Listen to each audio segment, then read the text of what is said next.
Ladies and gentlemen, welcome to the Kakasungura YouTube channel. We are about to clock 98,000 subscribers. In fact, I believe if we unite by Monday next week, we shall have clocked 100,000 subscribers, and I know this is possible. As a platform that gives you information, as a platform that tells you the truth, kindly support me also, share my content, subscribe, and that is the only way we can grow together. Ladies and gentlemen, first, before I proceed, I want to thank Kenya.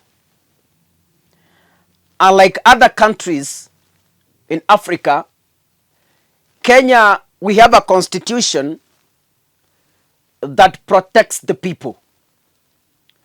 We have a constitution that can prune politicians' ego at any time of the day. And this has already been achieved.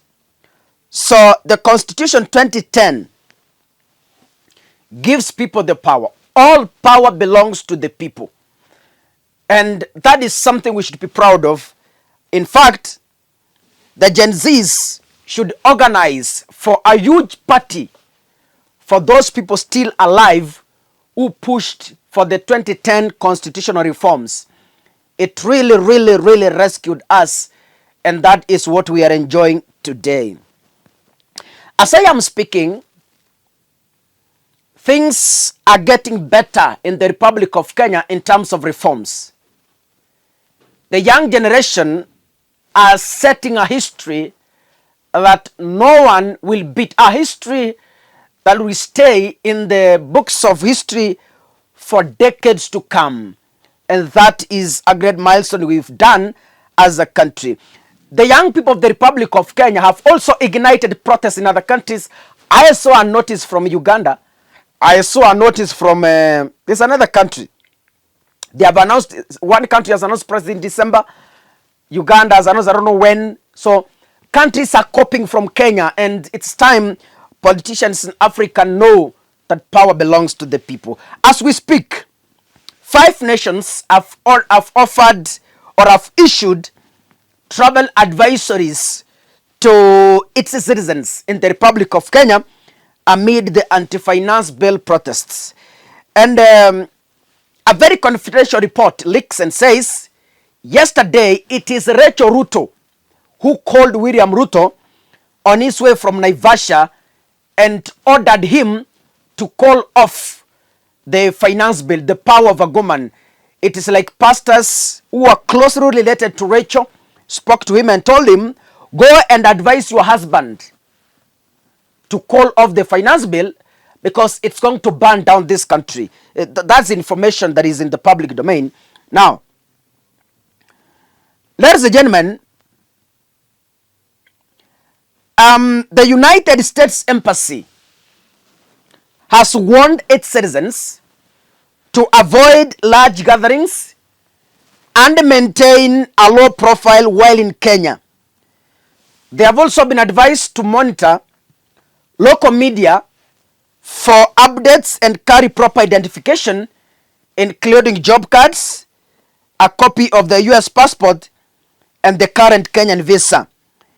The statement from the US read, planned protests about the proposed finance bill of 2024 are expected to continue. Specifically, there are calls for protests in the Central Business District of Nairobi and other cities throughout Kenya on Tuesday, June 25th and Thursday, June 27th. Organizers have stated that the events are intended to be peaceful. However, large public gatherings can turn violent at any moment and spread to multiple sections of the city. It is recommended to remain vigilant and to avoid large gatherings. Traffic disruptions are expected. That is USA. The United Kingdom has also advised its citizens to exercise caution when traveling to specific areas such as Mandera, Lamu, Tana River, and Manda Island.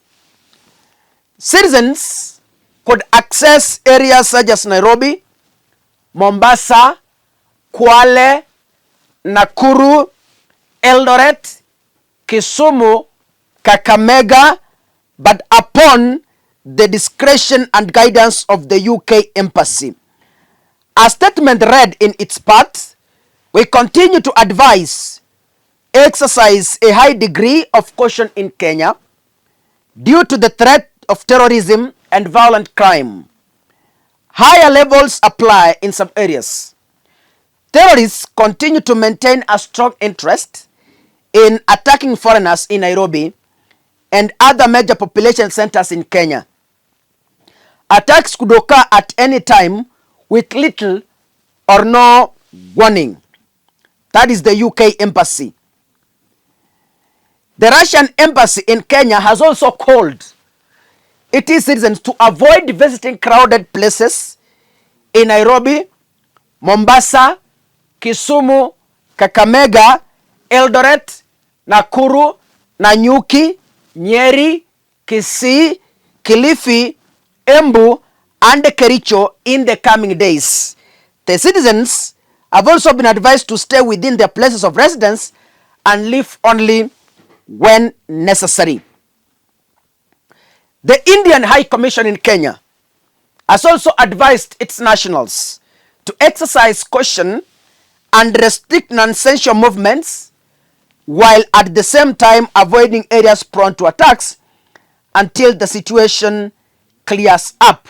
So, ladies and gentlemen, India, Russia, the United Kingdom, and the USA are the 4 countries that have warned its citizens while in the Republic of Kenya. Today is the 27th of June 2024. Yesterday, I was listening to the X space conversation, and I can tell you for a fact, the young people of this country have been fed up. The anchor in that conversation depicted a tired nation. Politicians have been carrying us for a ride for quite some time, for decades.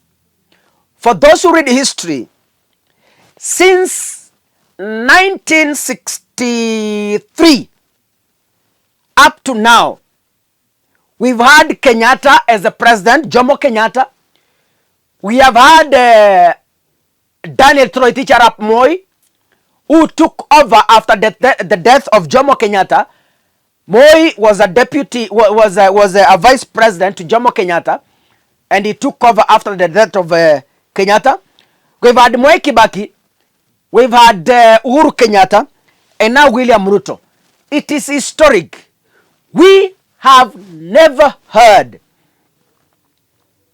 citizens taking over Nairobi and storming to parliament buildings. It has never happened before. This is historic, and it's going to be written in our museums. It's historic that the citizens in Kenya have never defeated a president to back down.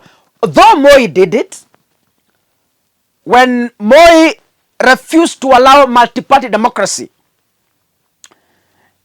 he was forced down his throat by Raila Odinga, Kina Martha Karua, and other people at that time. James Orengo was part of the struggle, and other people. They forced the multi-party democracy down Moi's throat, and Moi succumbed to pressure and announced to have been defeated, the same way William Ruto did yesterday, and admitted that yes, indeed, I concede and withdraw the ball forthwith as we allow discussions to continue. Young people, I advise you to keep the pace. We must redeem this country from the jaws of dictatorship, from the jaws of anarchy, and from the jaws of politicians who think they own this country. Keep subscribing, keep watching, and keep supporting this platform. I will keep watch to keep you informed throughout today as news break, as young people prepare to the streets. God bless you, ladies and gentlemen. See you in the next video. Asanteni sana.